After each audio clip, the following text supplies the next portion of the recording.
I'm a hard-working boater and sharp as a knife. I've worked on the junction for most of my life, with a pair of steel boats, 7 kids and a wife. I fancy I'll carry on boating. I've fought for windlass and taken some knocks from the Birmingham wharves to the Western Point docks, and I fought for me turn on the Camden Town locks when I wanted in Limehouse for loading.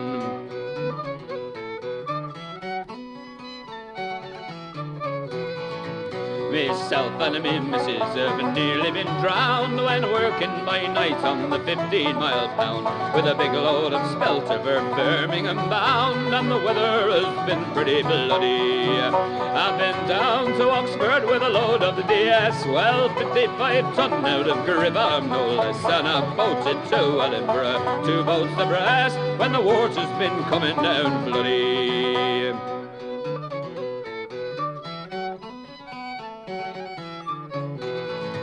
You can talk of your rail and your old highway code, but there's not like a bear with a 15-ton load. When your putty swims well and you've got a good load, right over the Cowrows to Leighton. So wind up your motor and let your blades churn, and keep a sharp eye on the oil that you burn, and feel for the snaps from the buddy astern, and don't keep the company waiting.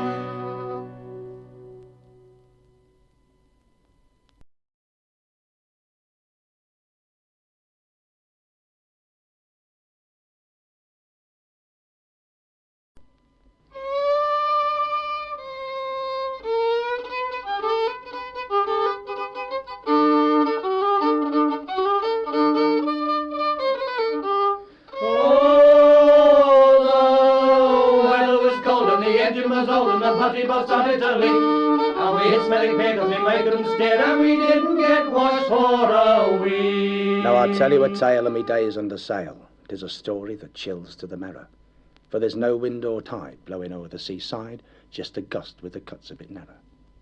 Our women folk brave gave us a great wave as we started that journey historic, but we ran out of soap at the Cape of Good Hope. That's the name of a boozer at Warwick. So with no soap at all and a chimney pipe tall, we got covered with smuts, black and tacky. And the folks up in Brum thought Fijians had come, and they reckoned me mate was a packy. Then in Netherton Tunnel he fell off the gunwale. The names that he called me was shocking. He went up to his chest in the BCN's best, and he smelt like a sewerman's stocking. The weather was fine when we left the main line, and we turned at the Ockerhill Cooler. From Riders Green to the New 13, the cut runs as straight as a ruler. But the folks round about, when they chuck rubbish out, to fill up the cut they think clever. Where the bridge holes were worst, we muttered and cursed and shouted, West Bromwich forever. And we didn't get far going down Perry Bar, where the paddle gear just wouldn't function. But after a while we got under the path that the locals call Spaghetti Junction. Down Girdeth and Minneth we hadn't a penn'orth of sunshine, so much did we lack it, so we followed a star and it led to the bar of a pub called the Dog in a Jacket. Before day was dawning, at 4 in the morning, and me mate some shut-eye was grabbing, his mattress was floating and he was a-boating the coal box the length of the cabin. Well, the boat struck a rock by the charity dock. We felt that we'd had enough glory. Before he said no, we had left it with Joe, and that is the end of my story.